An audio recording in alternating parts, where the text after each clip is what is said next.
और बड़ी खबर कौशाम्बी से, जहां पर यूपी एसटीएफ ने मुठभेड़ में 1.25 लाख की इनामिया गुफरान को गोली मार दी।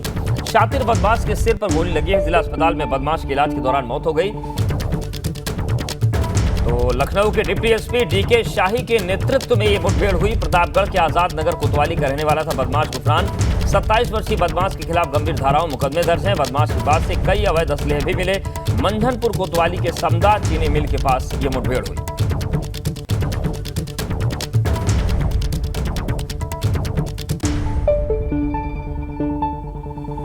तो कौशाम्बी में एनकाउंटर हुआ है और यूपी एसटीएफ ने 1.25 लाख की इनामी को ढेर कर दिया।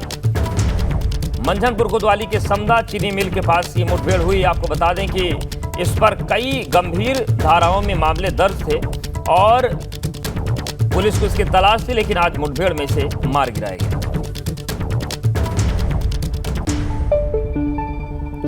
नमस्कार, स्वागत है आपका एबीपी गंगा में। मैं विदेश बुलेटिन की शुरुआत करते हैं। बड़ी खबर प्रयागराज से है, जहां पर अतीक अशरफ हत्या मामले में परिवार अब सुप्रीम कोर्ट पहुंच गया है। अतीक के परिवार ने सुप्रीम कोर्ट में याचिका दाखिल की है।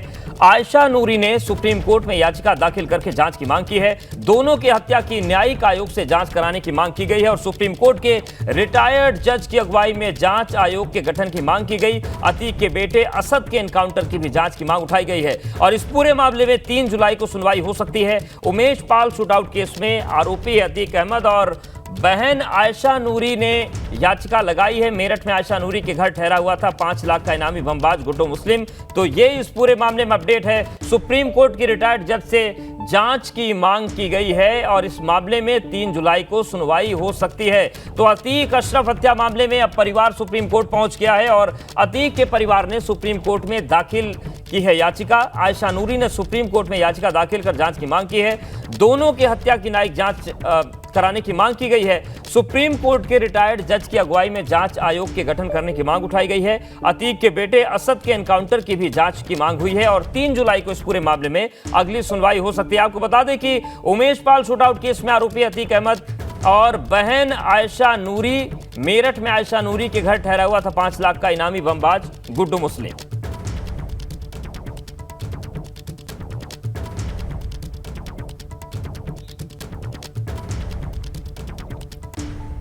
और अब बात करते हैं रायबरेली की, जहां से खबर आ रही है। यहां पर बाइक और साइकिल सवार छात्रा को बचाने के चक्कर में एक पिकअप अनियंत्रित होकर पलट गई। हादसे में छात्रा गंभीर रूप से घायल हो गई है। हालांकि पिकअप चालक और बाइक सवार बाल बाल बच गए। हादसे की सूचना के बाद एनएचएआई की टीम मौके पर पहुंची और बाधित हाईवे को खुलवाने की कोशिश की गई। लखनऊ प्रयागराज हाईवे ओवरब्रिज पर यह हादसा हुआ है।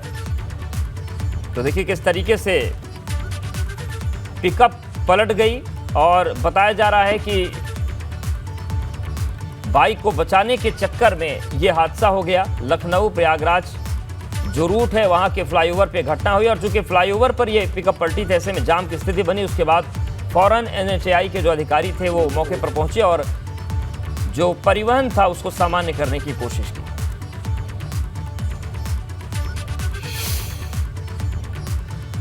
बड़ी खबर कानपुर से है। कानपुर एसटीएफ और कल्याणपुर पुलिस को बड़ी सफलता मिली है। अवैध शराब की 200 पेटियां पकड़ी गई हैं। यूरिया और खाद में छिपाकर यह शराब लाई जा रही थी। कन्नौज से कानपुर आ रही थी अवैध शराब की पेटियां। 2 व्यक्तियों को हिरासत में लेकर पूछताछ की जा रही है। तो कानपुर एसटीएफ और कल्याणपुर पुलिस को बड़ी सफलता मिली है। अवैध शराब की 200 पेटियां पकड़ी गई हैं। यूरिया और खाद में छिपाकर इन्हें ले जाया जा रहा था। कन्नौज से कानपुर आ रही थी अवैध शराब की पेटियां। 2 व्यक्तियों को हिरासत में लेकर पूछताछ जारी है।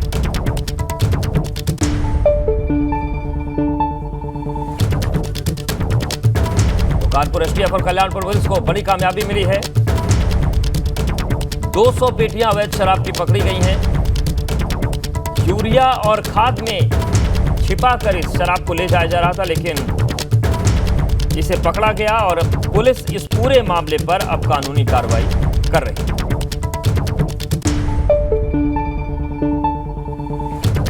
मानसून और आपदा प्रबंधन को लेकर कांग्रेस प्रदेश अध्यक्ष करण माहरा ने सरकार को आड़े हाथों लिया। करण माहरा ने कहा कि अभी तो केवल मानसून ने दस्तक दी है, लेकिन राज्य में मानसून से निपटने के तमाम दावों की पोल खुल गई। उन्होंने सरकार पर निशाना साधते हुए कहा कि वाहवाही के चक्कर में राज्य के अंदर केवल माहौल बनाने का काम किया जा रहा है। उन्होंने कहा कि अभी राज्य के अंदर जिस तरह के हालात बन रहे हैं उसको देखकर चिंता का विषय तो यह है कि अगर आपदा जैसे हालात पैदा हुए तो उससे निपटने में कैसे सक्षम होंगे। देहरादून और हल्द्वानी जैसे बड़े शहरों में सड़कें खोदकर छोड़ दी गई हैं, कोई देखने वाला उन्हें नहीं है।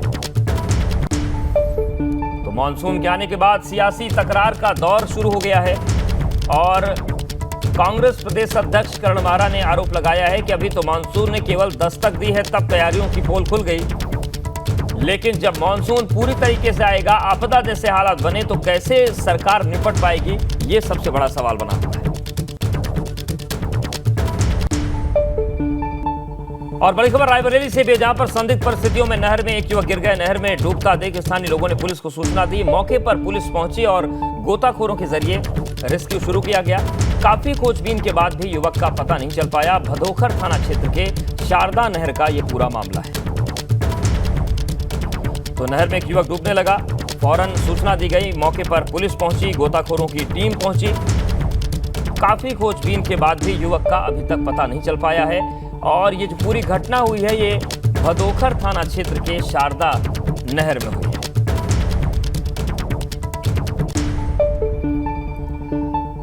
प्रयागराज के जैतवाड़डीह रेलवे पुलिया के पास श्रद्धालुओं से भरी बस पलट गई। इस हादसे में करीब 15 लोगों के घायल होने की सूचना है और सभी घायलों को स्थानीय लोगों की मदद से नजदीकी अस्पताल में भर्ती कराया गया है। आपको बता दें कि पड़िला महादेव मंदिर में पूजा अर्चना करने के बाद सभी श्रद्धालु वापस घर जा रहे थे। थरवई थाना क्षेत्र का ये पूरा मामला बताया जा रहा है, जहां पर यह हादसा हुआ। श्रद्धालुओं से भरी बस पलट गई। पड़िला महादेव के दर्शन करके लोग लौट रहे थे और तभी यह हादसा हो गया। जतरवाडेल रेलवे पुलिया के पास की घटना है। थरवई थाना क्षेत्र है प्रयागराज का, जहां पर यह बस पलटी है।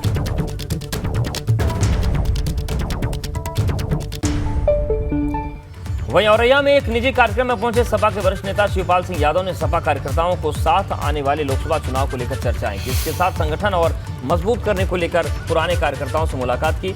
इसके बाद मीडिया से बात करते हुए उन्होंने बीजेपी पर जमकर हमला बोला। यहां तक कि मुख्यमंत्री योगी आदित्यनाथ के चिपकू वाले बयान पर भी जवाब देते हुए उन्होंने कहा कि भारतीय जनता पार्टी की जमीन खिसक चुकी है, बौखलाए हुए हैं और 2024 में भारतीय जनता पार्टी को हटाना है, क्योंकि भारतीय जनता पार्टी ने 9 साल में देश और 6 सालों में प्रदेश में कुछ नहीं किया। जनता के बीच जाकर वो झूठ बोलते हैं, बहकाने का काम करते हैं और जनता को केवल धोखा दिया गया है। शिवपाल सिंह यादव के आजमगढ़ से चुनाव लड़ने को लेकर भी उन्होंने कहा कि ये फैसला पार्टी करेगी।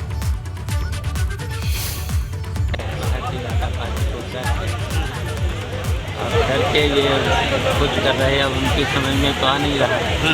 और 2024 में भारतीय जनता पार्टी को हटाना है, क्योंकि भारतीय जनता पार्टी ने 9 सालों में इस देश और प्रदेश की जनता के लिए कुछ नहीं किया। प्रशासन ने जनता को बीच में झूठ बोला है, जनता को बहकाने का काम किया है, जनता को केवल धोखा दिया है। भारतीय जनता पार्टी के राज में कानून नाम की कोई चीज़ है नहीं। संविधान को वो मानते नहीं, कानून को वो मानते नहीं, तो इसलिए वो लाइन ऑर्डर तो पूरी तरह से ध्वस्त है। सपा के महासचिव स्वामी प्रसाद मौर्य ने पीएम मोदी के अमेरिका दौरे को लेकर सवाल खड़े किए हैं। उन्होंने कहा कि अमेरिका में नरेंद्र मोदी से पूछे गए सवाल का जवाब तब मिल गया जब राष्ट्रपति द्रौपदी मुर्मू को मंदिर में प्रवेश से रोका गया। स्वामी प्रसाद मौर्य रायबरेली में छत्रपति शाहू जी महाराज की जयंती के मौके पर आयोजित कार्यक्रम में शिरकत करने पहुंचे थे, जहां उन्होंने कहा कि देश में जाति और धर्म के आधार पर विभाजन आम बात है। स्वामी प्रसाद मौर्य ने कहा कि जब देश में सर्वोच्च पदों पर बैठे लोगों के साथ भेदभाव हो रहा है, तब आम दलित और पिछड़ों के साथ क्या होता होगा, समझना मुश्किल नहीं है। जिस तरीके से मानवाधिकार के जवाब देते देते माननीय प्रधानमंत्री थक गए और उनको कहना पड़ा कि भारत में जाति और धर्म के आधार पर भेदभाव नहीं होता, और अभी 1 हफ्ता भी उनका बयान नहीं हुआ कि कल राष्ट्रपति को इस जाति अपमान के कड़वे सच का सामना करना पड़ा, तो जिस भारत में राष्ट्रपति जैसे पद पर बैठे हुए द्रौपदी मुर्मू को मंदिर में जाने के साथ भेदभाव के व्यवहार का सामना करना पड़ा, मंदिर में जाने से रोका गया, जाति अपमान का कड़वा सच उनके सामने आया, तो स्वाभाविक रूप से अमेरिका में कटघरे में खड़े किए गए प्रधानमंत्री जी का असली चेहरा खुल करके दुनिया के सामने आ गया। और बात करते हैं मुजफ्फरनगर की। मुजफ्फरनगर के बुढ़ाना में सोमवार का दिन एक परिवार पर कहर बनकर टूटा। ईंट भट्टे पर गड्ढे में गिरकर 3 मासूम बच्चों की मौत हो गई। तीनों एक ही परिवार से थे। सूचना पर पुलिस मौके पर पहुंचकर जांच पड़ताल में जुटी। जानकारी के मुताबिक गांव रसूलपुर के रहने वाले हुसैन का 6 साल का बेटा फैसल और 8 साल का बेटा असद और आरिफ का बेटा एहसान सुबह भट्टे पर खेलने गए थे। बारिश के पानी में खेलते खेलते वो गहरे गड्ढे में गिर गए। उनकी मौके पर ही मौत हो गई। घटना की सूचना मिलते ही ग्रामीण मौके पर पहुंचे और किसी तरह उन्हें बाहर निकाला गया। अस्पताल ले जाया गया, लेकिन डॉक्टर्स ने उन्हें मृत घोषित कर दिया।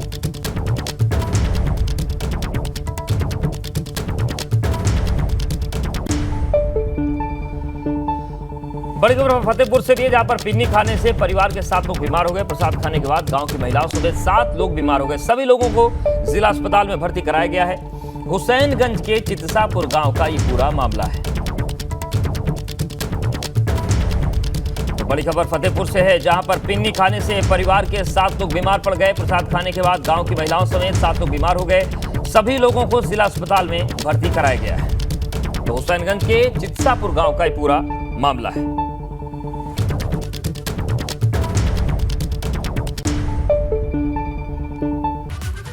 फतेहपुर जिले में लव जिहाद का मामला सामने आया है। मुस्लिम युवक ने हिंदू लड़की को हिंदू बनकर अपने प्रेम जाल में फंसाया, फिर उसके साथ दुष्कर्म कर ईंट से कुचलकर हत्या कर दी। आरोपों के मुताबिक युवती अहमदाबाद से मौसी की लड़की के यहाँ एक कार्यक्रम में आई थी। सिकंदर नाम के युवक ने सोनू बनकर दोस्ती की और जब वो एक शादी में आई तो उसे गेस्ट हाउस से बुलाकर 500 मीटर की दूरी पर दुष्कर्म किया। उसके बाद ईंट से कुचलकर उस पर हमला कर दिया। घायल युवती को डॉक्टर्स ने हैरिट के लिए रेफर कर दिया, जहां पर युवती ने उपचार के दौरान दम तोड़ दिया। लड़की शादी समारोह में शामिल होने बिंदकी गई थी। वहाँ पे इसके साथ दुष्कर्म की घटना करने के बाद इसे घायल कर दिया गया था। लड़की का ट्रेवल्स बस की बसें चलती हैं, सूरत जाती हैं बसें इसकी, वहीं से आना जाना इन लोगों का परिचित हुआ। काफ़ी दिनों से परिचित थे, एक दूसरे से बातचीत होती थी। बातचीत के दौरान ही लड़का वहाँ मैरिज होम पहुँचता है और आपस में लोग मिलते हैं। वहाँ पर दुष्कर्म की घटना कारित करके और उसको घायल कर दिया था, जिसकी आज डेथ हो गई है। इसमें वैधानिक कार्रवाई की जा रही है। 15 जून से मानसून सत्र शुरू होते ही रामनगर का स्थानीय शासन प्रशासन सतर्क हो गया है। जो कोसी किनारे आबादी वाले ग्रामीण इलाकों में बसे हुए हैं, उनको खाली करके सुरक्षित स्थानों पर पहुंचाए जाने की कार्रवाई चल रही है। वहीं उनके भरण पोषण के लिए 4 महीने का राशन उपलब्ध कराया गया है। उप जिलाधिकारी के आदेश पर राहत और बचाव के लिए तैयारियां पूरी की गई हैं।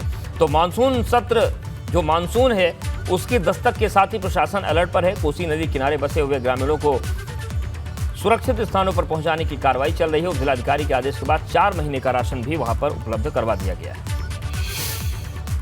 जिला स्तर पे भी आपदा परिचालन केंद्र शुरू हो गया है और तहसील स्तर पे भी आपदा परिचालन केंद्र शुरू हो गया है। इसके अलावा जो हमारा चुकुम जो एक आपदा प्रभावित क्षेत्र रहता है, क्योंकि उसका आने जाने का रास्ता नदी से ही होके जाता है, तो वहाँ पे हमने 4 महीने का राशन पहले भिजवा दिया है। और भी जो ज़रूरत की आवश्यकता है वो हम वहाँ के लोगों से, वहाँ के जनप्रतिनिधियों से बात करके उन तक हमने पहुँचा दी है। और यदि अगर कोई ऐसी स्थिति आएगी तो उसके लिए भी हम रेडी हैं। जैसे लास्ट आप जानते हैं कि आवश्यकता पड़ने पर हमने जो है बोट्स की मदद लेके भी जो है, और 21 की आपदा में तो हमने हेलीकॉप्टर की मदद लेके भी वहाँ पे राशन और वहाँ से कुछ लोगों को रेस्क्यू हमने करवाया था। और जो भी उनकी नीड्स थी वो हमने उन तक मुहैया करवाई। जो उनको टेंट चाहिए थे या उनको तिरपाल चाहिए थे। और बड़ी खबर अमरोहा से, जहां पर तेंदुए ने किसान पर हमला कर दिया। तेंदुए के हमले के बाद गांव में दहशत का माहौल है। कई दिन से गांव के आसपास ही ये तेंदुआ रह रहा था। वन विभाग ने तेंदुए को पकड़ने के लिए पिंजरा लगाया है। तेंदुए ने पालतू कुत्ते और 3 बकरियों को भी निवाला बना लिया है। थाना रजबपुर इलाके के पीठखेड़ा गांव का ये पूरा मामला है। तो अमरोहा की तस्वीर दिखा रहे हैं, जहां पर तेंदुए ने किसान पर हमला कर दिया। तेंदुए के हमले के बाद गांव में दहशत का माहौल है। कई दिन से गांव के आसपास ही ये तेंदुआ मंडरा रहा था। वन विभाग ने तेंदुए को पकड़ने के लिए पिंजरा लगा दिया है। तेंदुए ने पालतू कुत्ते और 3 बकरियों को भी निवाला बना लिया है। थाना रजबपुर इलाके के पीठखेड़ा गांव का पूरा मामला है।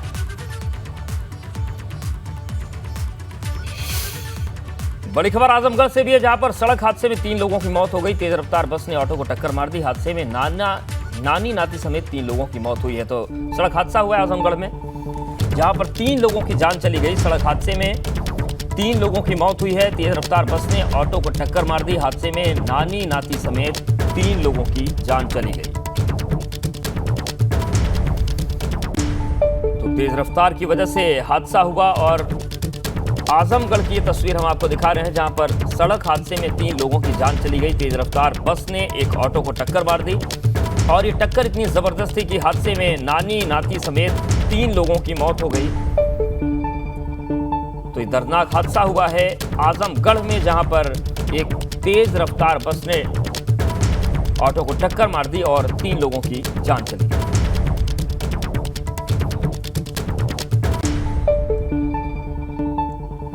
और श्रावस्ती पहुंची उत्तर प्रदेश की राज्यपाल आनंदीबेन पटेल। श्रावस्ती में राज्यपाल का जोरदार स्वागत किया गया। राज्यपाल ने डीडीआरसी भवन का अवलोकन किया। 2247 दिव्यांगजनों को 3806 कृत्रिम अंग और उपकरण देंगे। इसके बाद अधिकारियों के साथ समीक्षा बैठक भी करेंगी।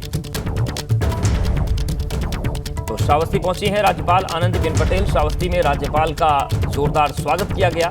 राज्यपाल ने डीडीआरसी भवन का अवलोकन किया है। 2247 दिव्यांगजनों को 3806 कृत्रिम अंग और उपकरण देगी राज्यपाल।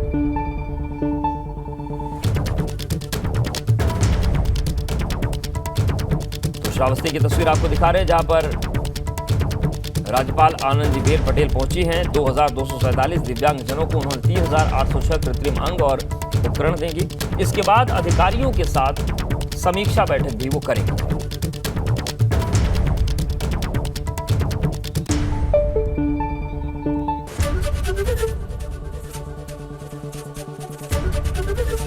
एबीपी गंगा, खबर आपकी, जुबान आपकी।